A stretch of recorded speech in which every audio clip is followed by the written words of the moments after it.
You must be thinking why I directly came to womb and childhood. Okay. Now, if I need to tell you how the steps were, let me first go to that last slide of steps, because anyway, I'll be coming to that slide again. Okay. So any past life regression assignment also starts with the usual, how we have learned for hypnotherapy. The client's full official name, case number, date. Okay. And now, since you have already had one sample client, you can also, with that same sample client, do a past life regression. That is, of course, your choice, whether you want to repeat with the same client or a new one. So if you're repeating with the same client, in your report, you can write, if applicable, what prior hypnosis experience did you have with the client?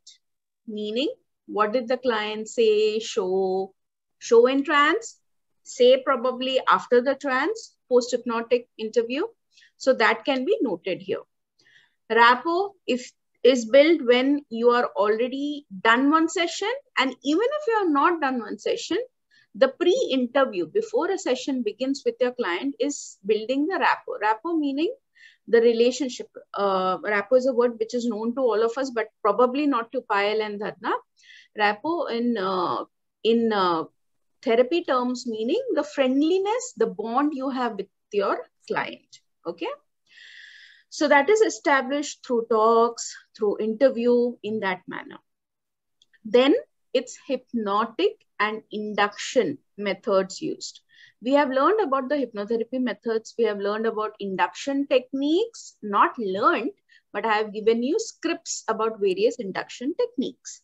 So which induction technique you used to hypnotize the client, that is also mentioned. So this assignment, which I'm going to give you today towards the end, this is a practical assignment of the past life regression therapy course. So it has to be noted in more details. So this is not because I like giving you a lot of work or I want you to struggle. This is because for your own sake, once you go through every step in a very detailed manner and you continue to do that for few clients, you will get the hang of it. Okay, then it becomes natural for you to do the hypnotherapy and to do the past life regression therapy. So the next one is, so after induction methods used, now here you can also enter the past life regression zone. Okay, sometimes what happens is, let me go back to that slide, the one I was showing. Yeah. In a past life regression also, there is a script. I have already sent that sample of scripts in that extra files. I don't know how many I have observed. That is the extra notes, which is already there in the Google Drive. Okay, everything is there. So extra notes, level 2, you will find the scripts. In those scripts, you will see that there is a very prominent line which therapists use, past life regression therapists use. For example, even if it's a physical problem, stomach ache, or even if it's a relationship problem, that why is it that my relationship is so complicated, either with my mother or mother-in-law, or either with my husband or with my child, etc., etc. So be it emotional, be it relationship, or be it physical issue. When you give this line as a therapist to the client in deep trance, go to the time where this issue in your life began. Okay, now you are trying to do a past life regression, but it can also happen, although you have read a script for past life, the client is not going into the past life, but is going into the childhood experience of the current life itself. Okay, so don't think that, okay, I wanted to do past life, client wanted to do past life, but here he is or she is in the current life. Now what? No problem. In the current life, make the client go through stages of age regression. Remember, in age regression, I had told you, regress in ages. Regress meaning, if the client is 25 years old, you can regress it to either age-wise, like 20, 15, 10, 5, and then directly mother's womb. Or you can regress it as most important events and incidences of childhood life between ages 20 and 25, between ages 15 and 20, between ages 10 and 15, between ages 5 and 10, between ages 1 and 5, and then directly to the womb. So you can give either a bracketed age or direct age. Okay. So the client will regress and go into the memories or experiences of that particular ages. Now, after you regress and take the client to directly the mother's womb now. Okay. The mother's womb. Now, over there also, you explore a lot of things for the client. Like it is given over here. The things to be explored is how the fetus or the baby feels. Usually it's always better to call it as a baby because fetus looks a little bit more detached view. Okay. So how does the baby feel? How do you feel? Rather, instead of even the word baby, how do you feel now being in the mother's womb? So even if you feel that the client has not yet talked where the client is, you have to project an idea, or you have to ensure and say that you are in your mother's womb. And what happens is, not because of you said that the client is in the mother's womb, the client actually experiences the mother's womb. So that is why I say always, it's the healer's energy which has to be in alignment with the client. So if sitting here while giving all these suggestions to your client, you are yourself in doubt. Is she in the mother's womb, or she is not gone, or is she still at age 5? I don't know. And if you as a past life regression therapist, as a healer, is having all these doubts, you are sending those energies to your client. Understandable? So you have to always go with a vision, or go with what you call as an idea or a belief that this is where the client is.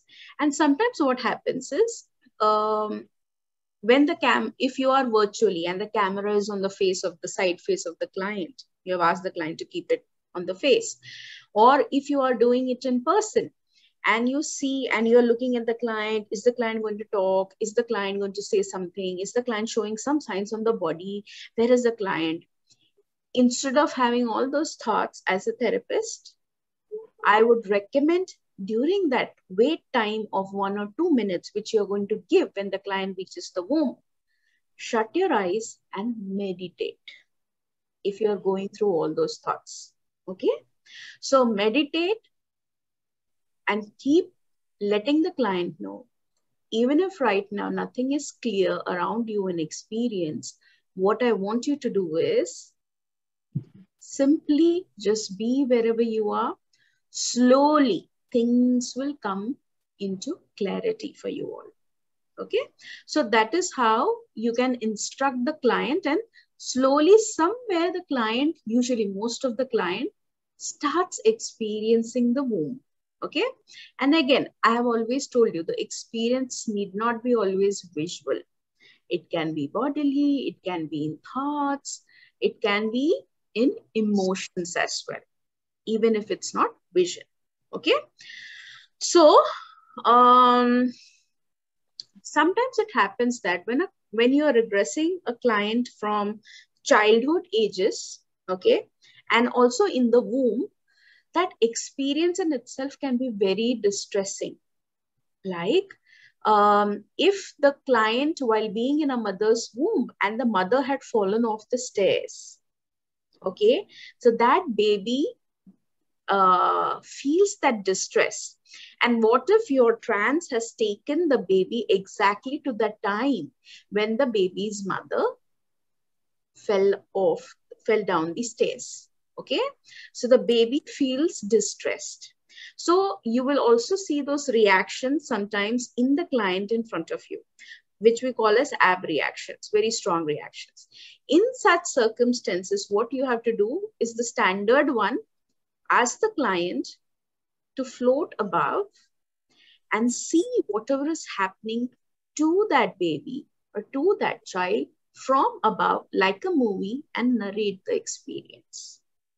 Sometimes even if the client floats above, they still feel emotions, they still feel everything It is fine, but they will not be so much in distress as before.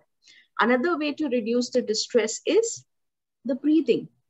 Ask the client that whenever you feel this distressed, if you're feeling distressed right now in this moment, just take a couple of 2 or 3 deep breaths, and with every breath out, you will see your distress reducing. So these suggestions are enough for the clients to be settled down after a while. But I'm telling you here, certain clients will still show very drastic bodily sensation. Like Dharna that day was saying that her client was having very high fluttering of eyes and something of a bodily sensation, I forgot she told. So when there is high fluttering of eyes and this, that means the client is in a very deep trance state. Even the client might have amnesia about all those things, but those sensations are indicating a stress factor somewhere, and the client is in a very, very deep trance. Okay. So in those circumstances, when you see such jerks, jolts, or body movements or facial expressions, the breath and the floating above reduces the distress in a client. Okay. So once you have done hypnotherapy, induction, and instead of past life regression, after reading the script, the client goes into age regression, you know how from womb and childhood, now you can actually go into the journey beyond the womb. Those steps will come, but first let me just cover this topic. Okay. Now, in a past life regression, the standard way in which I have learned and I have seen it applied by various regression therapists or even QHHT practitioners or LBL, okay? When a client enters into a past life, there's significant events, the most important life events is always to be explored. So if a client in a past life enters directly into a death scene, or a client enters directly into a scene where the client is getting married and is very happy, no problem.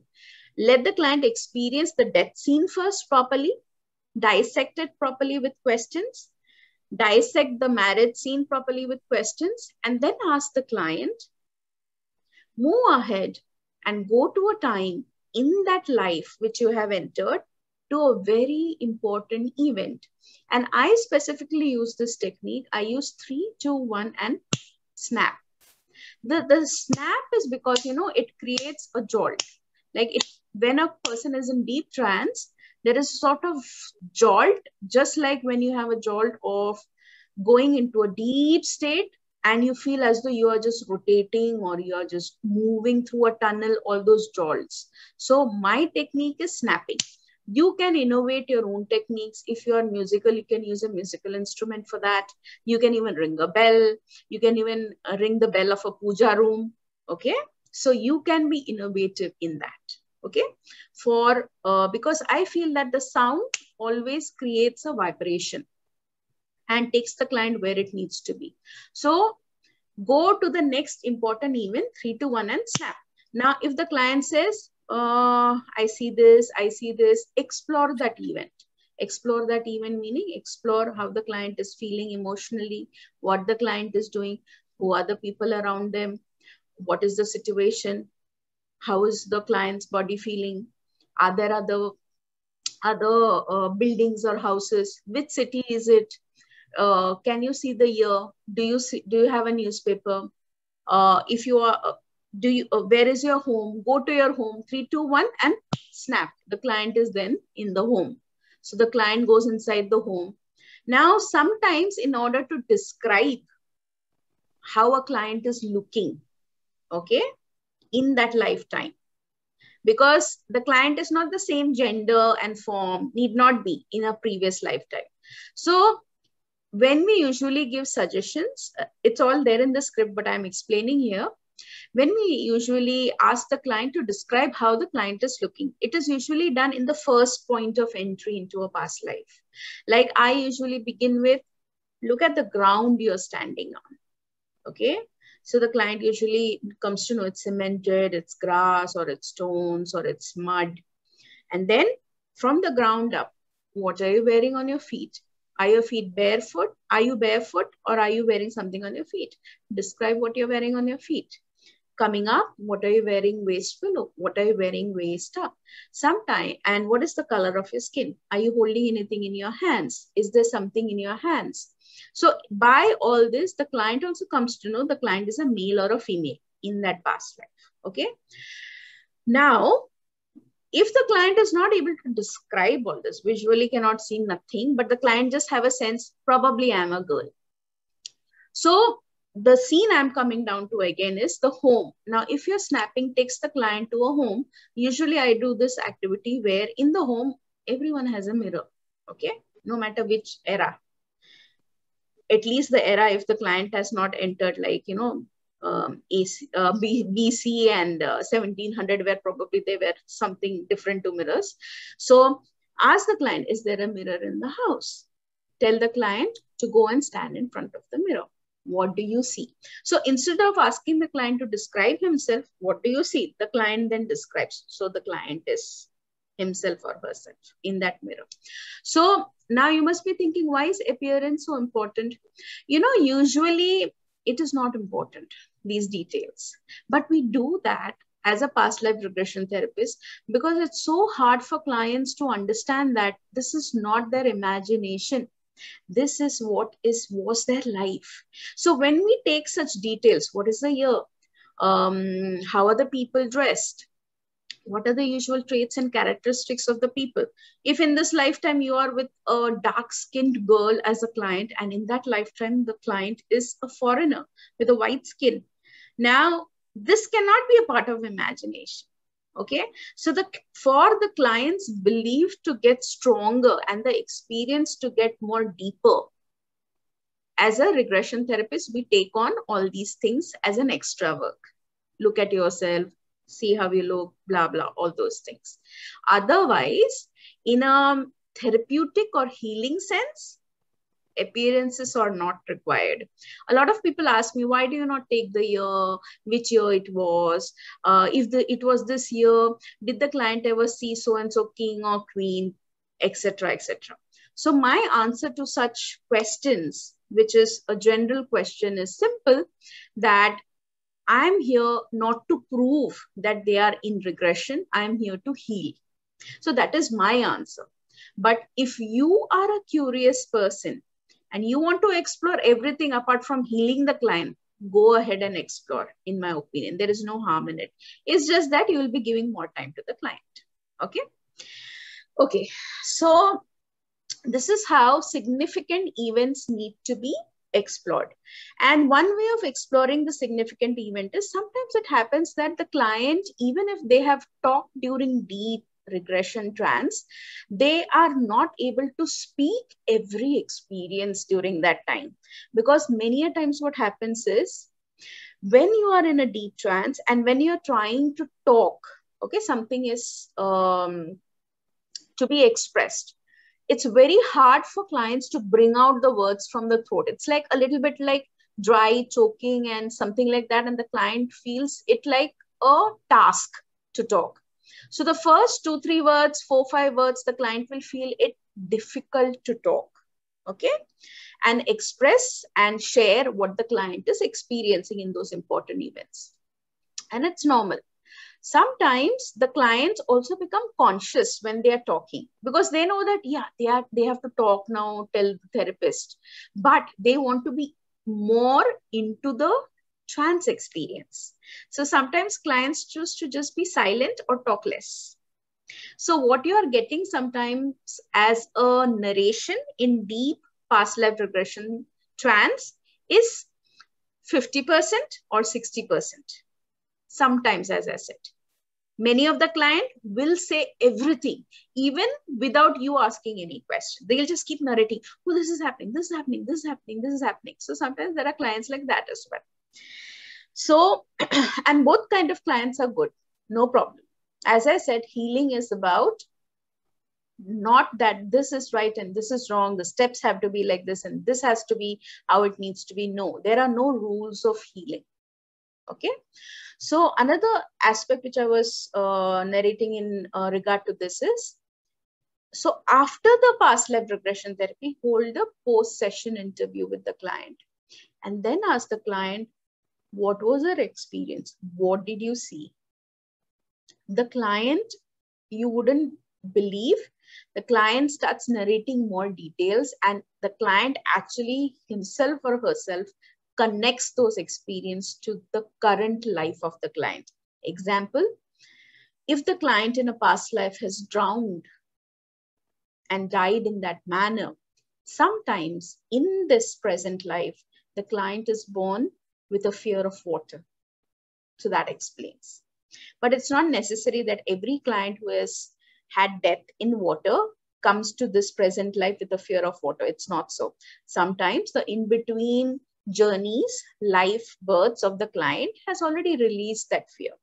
That is why I said sometimes, okay, some clients. So there are so many experiences the client starts connecting to. Example, the client is more closer to the aunt rather than the mother.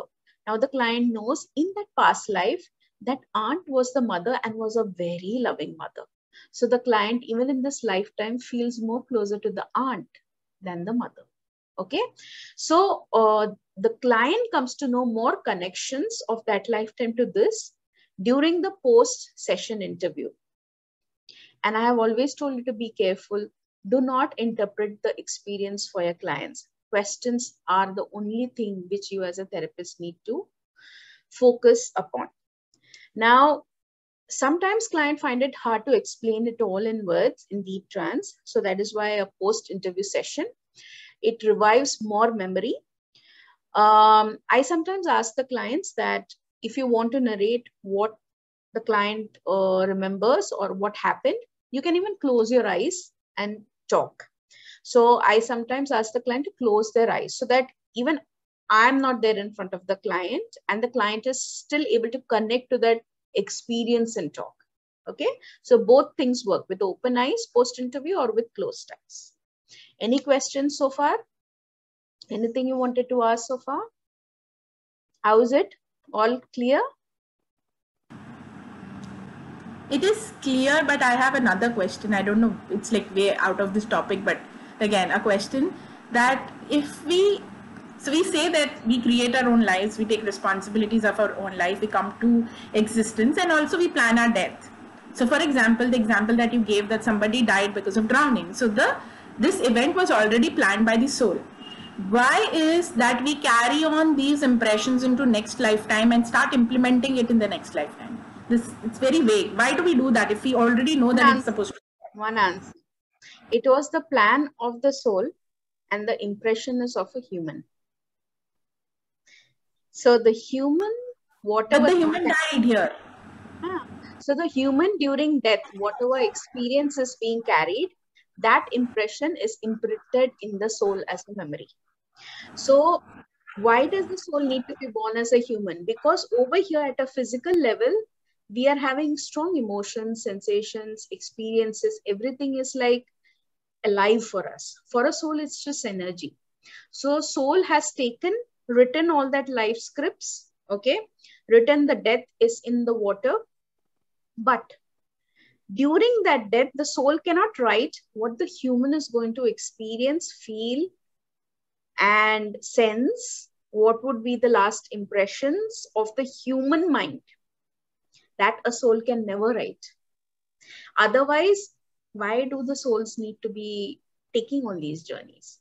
It is only for this aspect, because human mind and the experiences connect and create a very different experience altogether for the soul. You know, how else is the soul evolving? The humans are creating things, energies, new energies, and going back to the soul. Yes, they